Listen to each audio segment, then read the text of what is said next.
સ્વામિનારાયણ સાક્ષાત્ અક્ષર પુરુષોત્તમ સર્વેભ્યઃ પરમં શાંતિ આનંદમ સુખમર્પયેત.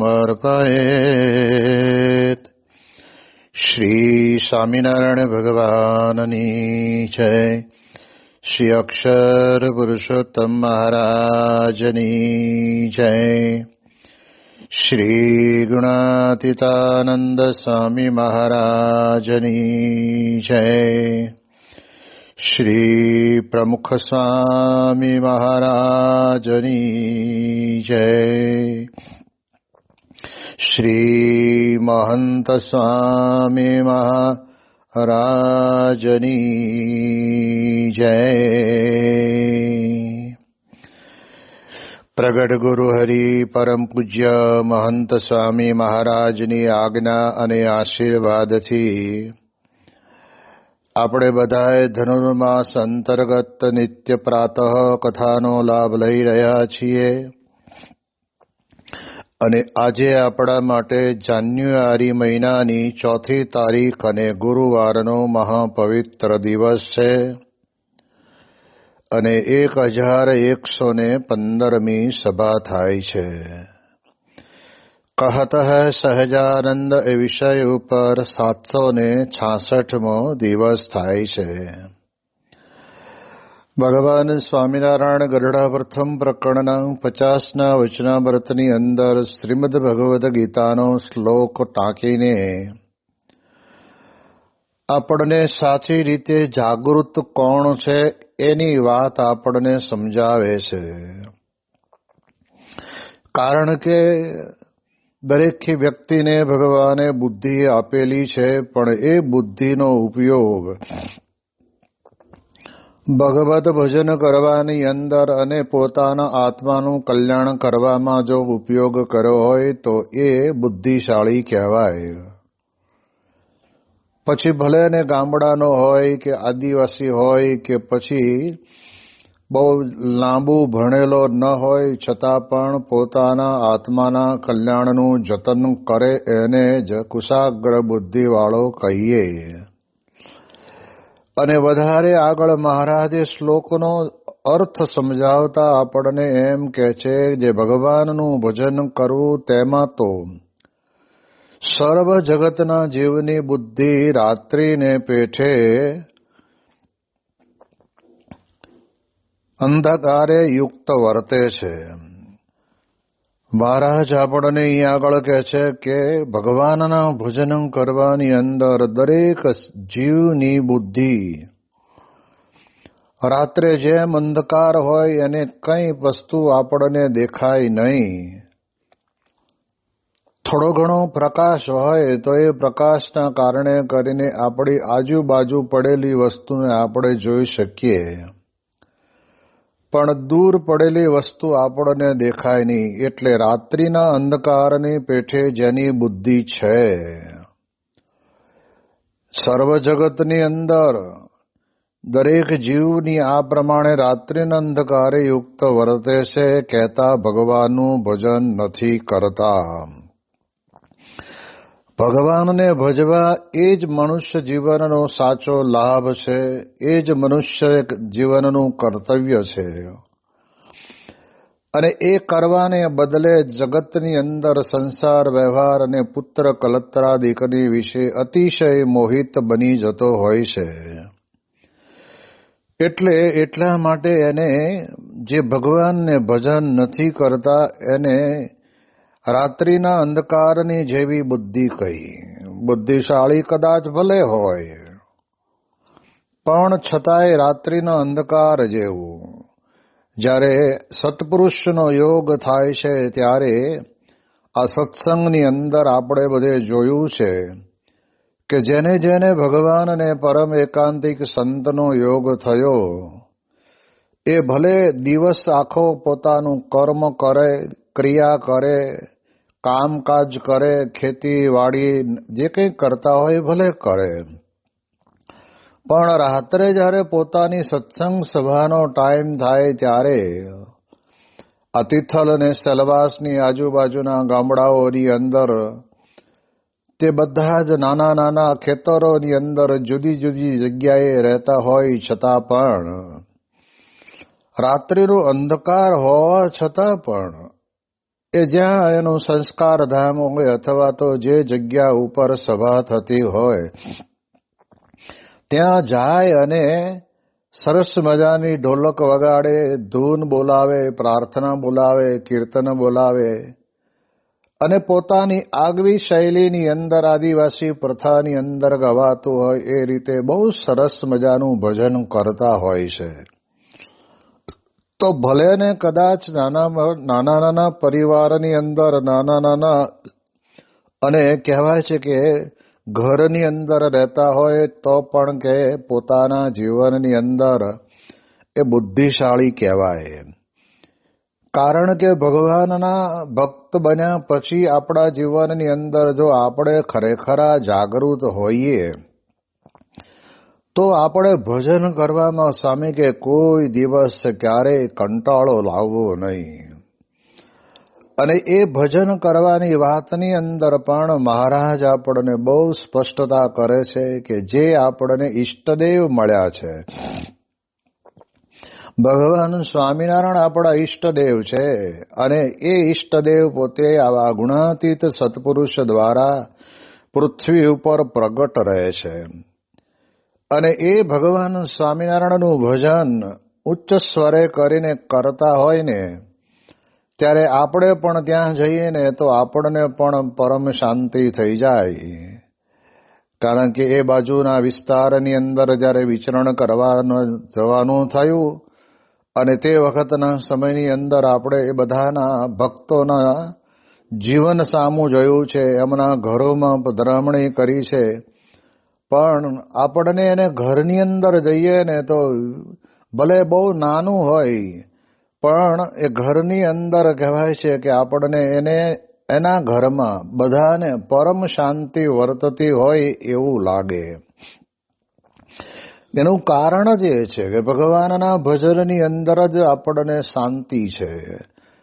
ભગવાનનું ભજન એટલે ભગવાનની શરણાગતિ લઈએ, એ જ ભગવાનનું ભજન આપણે કરીએ તો એની અંદર આપણને પરમ શાંતિ વર્તતી હોય છે.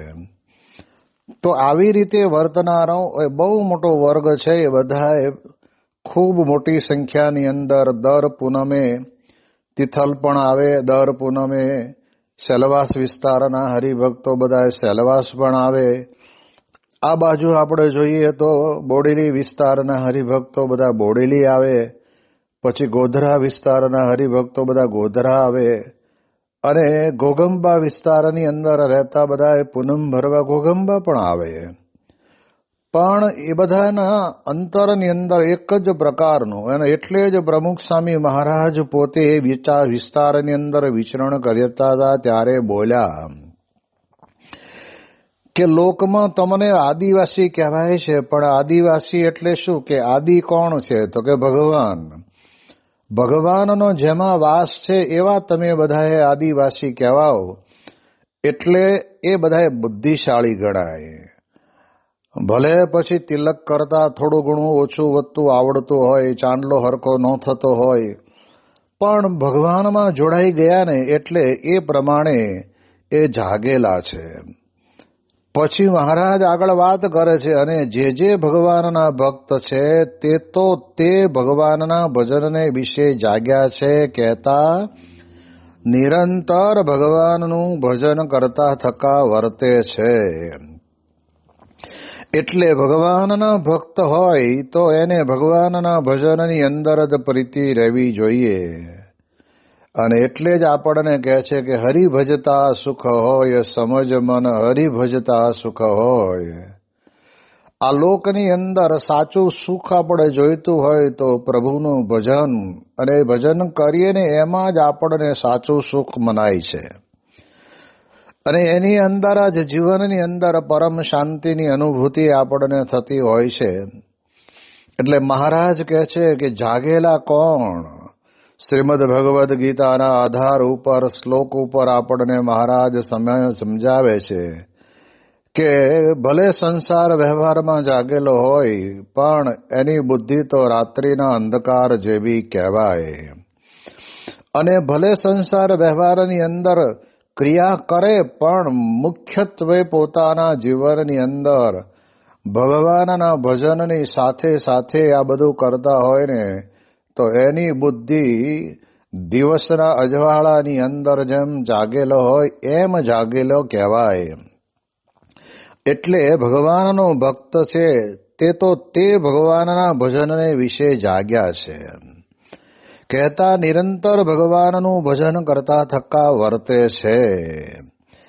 હવે મહારાજ આગળ વાત કરીને કહે છે કે અને શબ્દ સ્પર્શ રૂપ રસ અને ગંધ એ જે પંચ વિષય તેને વિશે જીવ માત્રની બુદ્ધિ જાગ્રત વર્તે છે.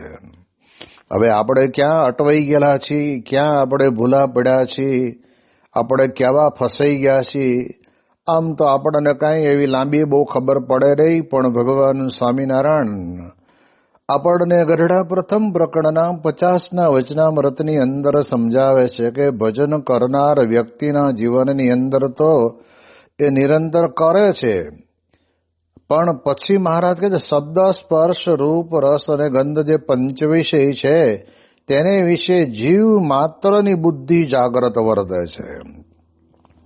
અહીંયા બહુ જ મોટી મર્મની વાત કરે જીવ માત્રની, એટલે જીવ પ્રાણી માત્રની બુદ્ધિ તમે જોવા જાઓ તો વિષય ભોગ તરફ જ વૃત્તિ છે. શબ્દની અંદર પણ આપણે જાણીએ તો આજનો જમાનો કેટલો બધો આ વિજ્ઞાનના આધુનિક સાધનો વડે કરીને વિકસિત થયો છે, ત્યારે લોકો કેટલું બધું બોલે છે, કેટલું બધું ગાય છે. એ જે ન સાંભળવા જેવું હોય, ન જોવા જેવું હોય એવું લોકો શબ્દો વડે કરીને સાંભળતા હોય છે. એ કાનની અંદર હેન્ડસ્પ્રે ભરાવેલા હોય. અહીંયા મંદિરની અંદર પણ અમારા બધા ઘણા બધા કામ કરનારા એ સ્ટાફના માણસો હાવણોને વાળતો જાય ને કાનમાં હેન્ડસ્પ્રે નાખીને પોતે સાંભળતો જાય. પણ એ સાંભળે શું કંઈ થોડું હરિભજનનું કંઈ કે ભગવાનના સરસ મજાના મૂર્તિના પદો સાંભળતા હોય. એ તો આ લોક જગતની અંદર જે બધું પિક્ચરના ગાયનો ગવાતા હોય, લોકોએ રેકોર્ડ કર્યા હોય, અને અત્યારે તો જેને કહેવાય ને કે ગૂગલની અંદરથી જે લેવું હોય, જ્યાંથી લેવું હોય ત્યાંથી બધું લઈ શકાય એટલી જબરજસ્ત સુવિધા છે. એટલે એમાંથી ગોતી જ કાઢે અને એ સાંભળ્યા કરે. અને આપણે જોઈએ તો આપણને ખબર પડે કે જીવ પ્રાણી માત્ર, હા, જેને સત્સંગ નથી થયો એની વાત ચાલે છે. જેને સત્સંગ થયો છે અને એમાંય પણ મહંત સ્વામી મહારાજ અને પ્રમુખ સ્વામી મહારાજ જેવા સત્પુરુષની ઓળખાણ થઈ છે ને એવા જે સંતને સંગે કરીને એને થોડી ઘણી પણ અંતરદ્રષ્ટિ થશે, થોડું ઘણું પણ પાછો વળવાનો વિચાર એને આવશે અને મારે શું કરવાનું છે એનું એને જાણપણું રહેશે.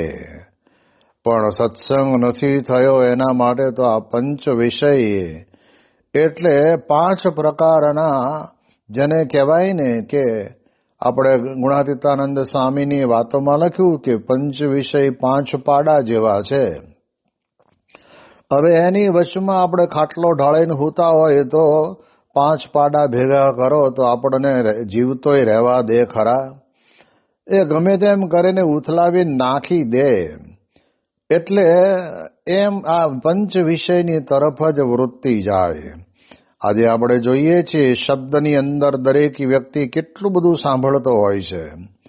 સ્પર્શની અંદર પણ આપણે જોઈએ તો દરેક વ્યક્તિ પોતપોતાના જીવનની અંદર એટલો બધો સ્પર્શમાં આસક્ત થઈ જતો હોય છે કે જેના કારણે કરીને પોતે શું છે, પોતે કોણ છે, પોતાનું કુટુંબ પરિવાર કોણ છે, પોતે કેવા કુળની અંદર જન્મેલો છે, એ બધું ભૂલી જઈને ન કરવાની વ્યક્તિઓની સાથેના સ્પર્શની અંદર બરાબર લાગી જતો હોય છે. એટલે આ ભગવાનના સંતનો સંગ નથી થયો ને એની વાત છે. જ્યારે આપણા ઘણા બધા કાર્યકર્તાઓ સત્સંગ પ્રચાર અને પ્રસાર માટે વ્યક્તિ દીઠ ઘર દીઠ જ્યારે નીકળતા હોય છે ત્યારે ઘણી વખત એવું પણ બને કે પુરુષ વર્ગ ઘરમાં હોય નહીં અને માત્ર થોડીક માહિતી અને એક જે કંઈ સંકલ્પનું ફોર્મ આપવાનું હોય એ આપીને નીકળી જ જવાનું હોય. એટલે એમ કે પછી ફરીને ધક્કો ક્યાં ખાવો. તો બાય માણસ ઘરની અંદર હોય એ બહાર આવે અને પૂછે કે ભાઈ નથી, તો કે ના એ બહાર ગયા છે, કે કાંઈ વાંધો નહીં. બાય માણસ પણ વિવેકી હોય એટલે કે આવો બેસો. ના બેસવું નથી, પણ આ સાંજે આવે ત્યારે એમને આ ફોર્મ આપી દીજો. અને આપે ને ત્યારે પણ હાથો હાથ ના આપે. આ બીએપીએ સંસ્થાની અંદર સત્સંગમાં રહેલા કાર્યકર્તાઓ કેટલા સજાગ હોય છે અને સ્ત્રી પુરુષ મર્યાદા લગભગ ક્યારેય ચૂકે નહીં. એ મર્યાદાની અંદર જ રહેવાનું. અને કાં તો એવું લાગે ને તો નીચે મૂકી દે. બહુ આગ્રહ કરે કે નહીં તો થોડું પાણી તો પીતા જાઓ. એટલે ગ્લાસની અંદર પાણી લાવે ને તો કે નીચે મૂકો, હું લઈ લઉં છું. એવી રીતે વર્તનારો વર્ગ આવો હજારો કાર્યકર્તાઓ દેશ અને પ્રદેશની અંદર, ગામડાઓની અંદર, શહેરોની અંદર પણ આ પ્રમાણે વર્તતા હોય છે. એટલે સત્સંગ થાય છે ત્યાં આગળ પણ કહેવાય છે કે એવા સ્પર્શથી લોકો બચે છે. અને રૂપ તો સ્વામી કહે છે કે ભલભલા અને આંધળા કરી દીધા છે. કારણ કે માણસ માત્રની મનોવૃત્તિ રૂપની અંદર એટલી બધી આકર્ષિત થઈ ગયેલી છે ને, પછી એ પોતાનું જાણપણું નથી રહેતું. અને એને બદલે એ શરીરના ચામડા ઉપર રહેલા જે રૂપ છે ને એ રૂપની અંદર એટલો બધો મોહિત થઈ જાય છે.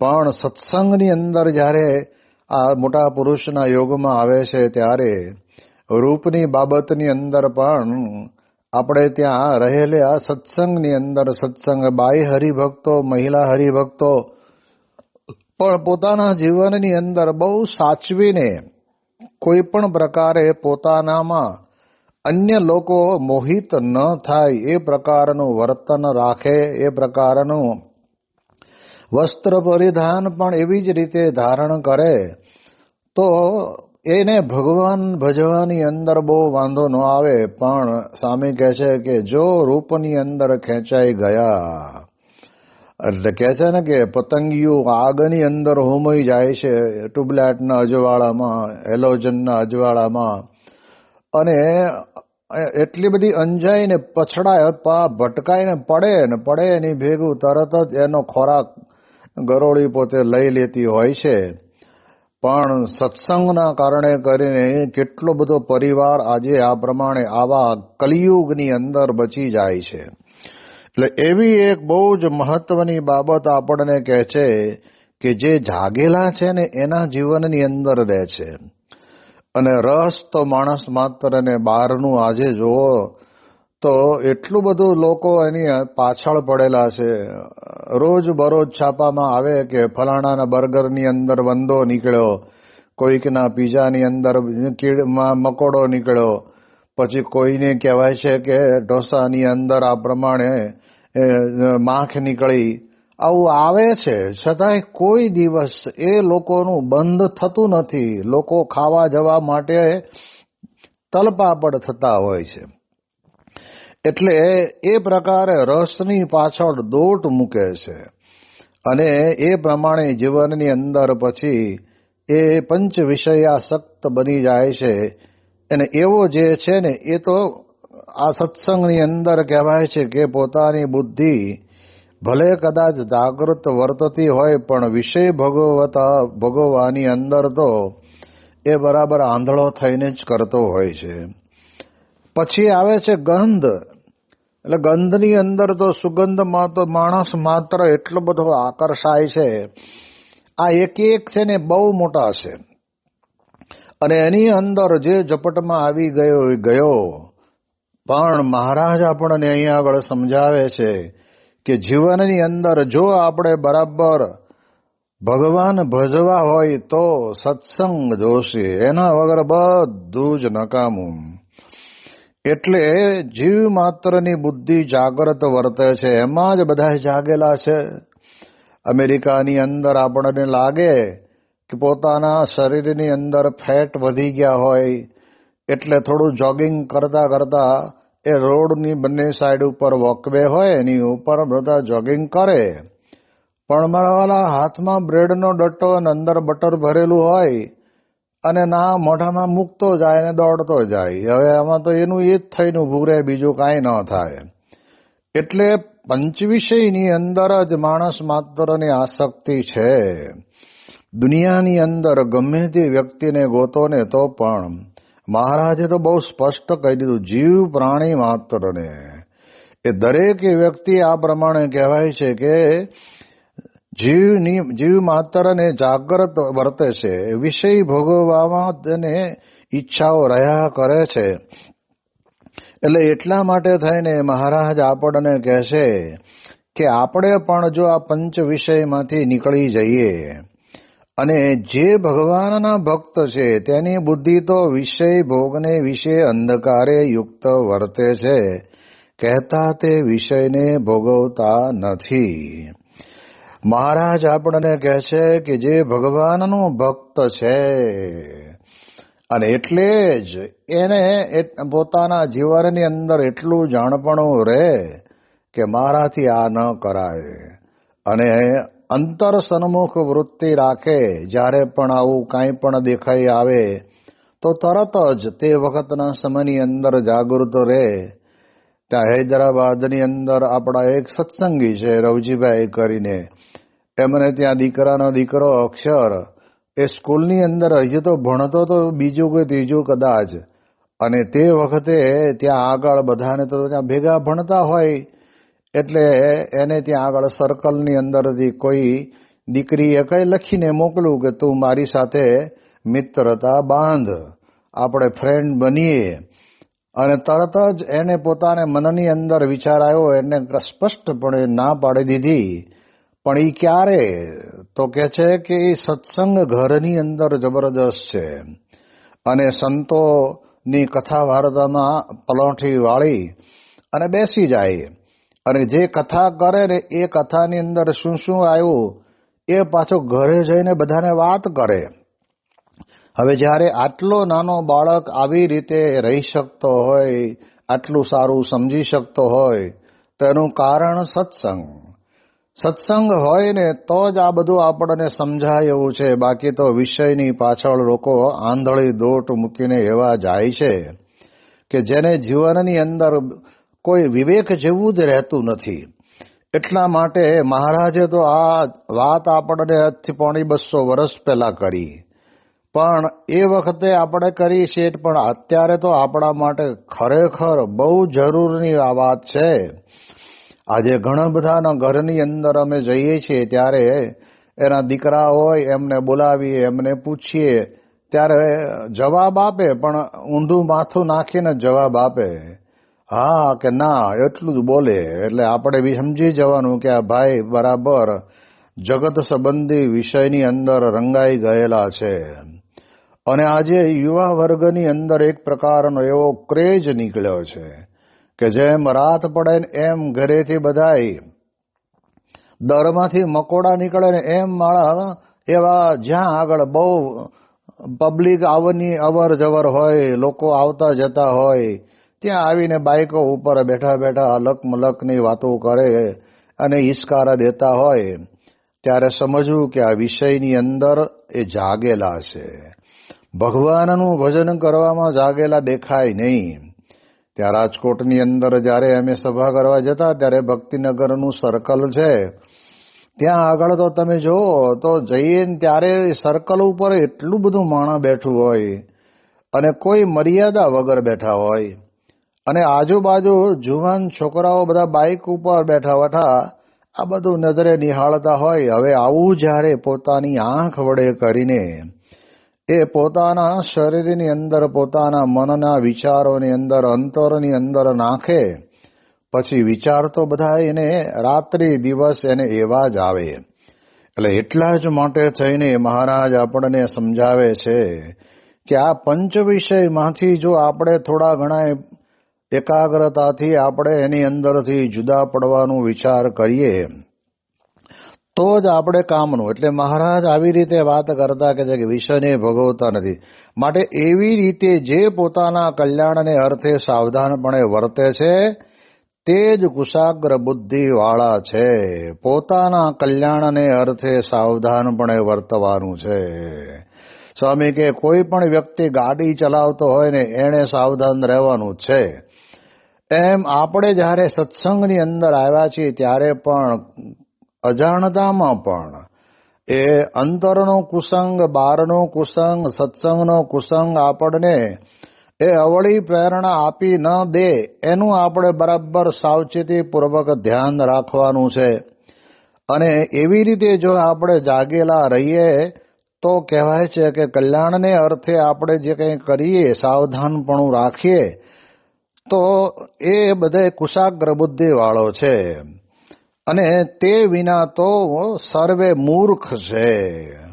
હવે આમ આપણે કહેવા જઈએ કે ભાઈ આને ફલાણા ભાઈ મૂર્ખ જેવો છે તો એને ખોટું લાગે છે, પણ આ શાસ્ત્રના આધાર પ્રમાણે ભગવાન સ્વામિનારાયણ આપણને સાવચેતીના સરસ મજાના ઉત્તમ શબ્દો વડે કરીને કોણ જાગેલું ને કોણ સૂતેલું એની એક પરમ વ્યાખ્યા આપણને ભગવાન સ્વામિનારાયણ આપે છે. અને કોના માટે દિવસ છે ને કોના માટે અંધકાર, રાત્રિનો અંધકાર છે એ પણ આપણને ખૂબ સુપેરે સમજાવે છે. એટલે જીવનની અંદર જ્યારે આપણને મોટા પુરુષ મળે રે ત્યારે સૌના ધર્મ પડે રે. જ્યારે મોટા પુરુષ મળે ને ત્યારે બધા યુવા હોય, યુવતી હોય, બાળક હોય, બાલિકા હોય, કિશોર હોય, કિશોરી હોય, વડીલ હોય, મહિલા હોય, બધાના પોતપોતાના ધર્મ નિયમનું પાલન ત્યારે જ થાય. બાકી મોટા પુરુષ નથી મળ્યા અને પેઢી દર પેઢીની અંદર જ ભલે ને મહારાજના વખતથી ઘરની અંદર સ્વામિનારાયણનો ફોટો મૂક્યો હોય, દીવો બત્તી કરતા હોઈએ, પણ મોટા પુરુષ મળે ને ત્યારે જ પોતાના જીવનની અંદર ધર્મનું યથાર્થ પાલન થાય. જેમ સંતો વાત કરે છે ને કે નિશાળની અંદર વર્ગમાં શિક્ષક હોય ને ત્યારે જ વિદ્યાર્થીઓ એકાગ્રતાથી શાંત ચિત્તે ઘોંઘાટ કર્યા વગર બેઠા હોય. પણ એક વર્ગ પૂરો થાય અને બીજો વર્ગ લેવા માટે બીજા શિક્ષક આવે અને આ વર્ગમાંથી આ શિક્ષક બીજે વર્ગ લેવા જાય ત્યારે તે વખતે વચમાં 2-4 મિનિટનો ટાઈમ કે ગાળો મળે ને ત્યારે શિક્ષક વગરના વિદ્યાર્થીઓને તમે જોજો એવો હોબાળો બોલાવે અને ઘણી વખત તો અંદર અંદર એવા ઝઘડતા પણ થઈ જાય અને હા નિષ્કારી દેતા હોય છે. પણ જ્યાં જેવા જે વિષયના શિક્ષક ત્યાં આગળ વર્ગ લેવા આવે ત્યાં તરત એકદમ શાંત. એટલે ગુણાતીતાનંદ સ્વામીએ કહ્યું છે ને કે આ જીવ જેને કહેવાય ને કે શાસ્તા વગર રહી શકે એમ નથી. આ જીવને કોક તો ટકોર કરનારો હોય જ અને જોઈએ. અને ગુણાતીતાનંદ સ્વામીએ પોતે લખ્યું ને કે ઘેટા બકરાનો ચરાવનારો કોઈ રાત્રિની અંદર કોઈના ખેતરની અંદર એને બેસાડ્યા હોય તો તે વખતે એ પોતે જાગતો હોય અને જાગતા જાગતા એ પણ હોંકારા ને પડકારા કરતો હોય. એટલે સ્વામી કે કેમ હોંકારા ને પડકારા કરે? તો કે એના જે 100-200 જેટલા ઘેટા બકરા છે એને કોઈ પણ બાજુથી ઓલું નાડું આવીને ખેંચી જઈ અને પોતાનો ખોરાક કરી ન લે એટલા માટે થઈને જાગતા રહે અને હોંકારા પડકારા કરે. એટલે આજુબાજુ આવતા આવા જે વન્ય પ્રાણી છે એ જતા રહે અને એ પ્રમાણે કહે છે કે પોતાના એ જે બકરાને ઘેટા છે એ બચી જાય. એમ સ્વામી કે આપણે પણ સત્સંગ મળ્યો છે ને એ આપણને હોંકારા ને પડકારા સદાયને માટે આપણા માટે કરતા જ રહે છે. અને એટલે જ આપણી સત્સંગ સભા, અઠવાડિક સત્સંગ સભા, રવિ સભા, સવારે નિત્ય પ્રાતઃ સભા મંદિરોની અંદર શિખરબદ્ધ મંદિરમાં થતી હોય છે. એ બધાની અંદર જો આપણે જઈને બેસીએ ને તો આપણને એમાંથી કંઈક ખબર પડે કે મારે મારા જીવનની અંદર આટલો તો સુધારો કરવાનો છે. ભલે પછી પોતાની શ્રદ્ધા પ્રમાણે વહેલો મેળો થાય પણ એ કરવાનો વિચાર એને આવે, એ બહુ મહત્વની બાબત છે. એટલે ભગવાન સ્વામિનારાયણ વચનામૃતની અંદર આપણને સમજાવે છે કે કુશાગ્ર બુદ્ધિવાળો છે એ ભગવાનનું ભજન કરે છે, કલ્યાણને અર્થે જતન કરે છે, અને એ જે નથી કરતા એ તો આ લોકની અંદર મૂર્ખ સમાન છે. એ પ્રમાણે આ ગરડા પ્રથમ પ્રકરણનું 50મું વચનામૃતને આપણે આજે અહીંયા પૂર્ણ કરીએ છીએ. વિશેષ વાતો આપણે આવતીકાલે કરીશું. શ્રી સ્વામિનારાયણ ભગવાનની જય.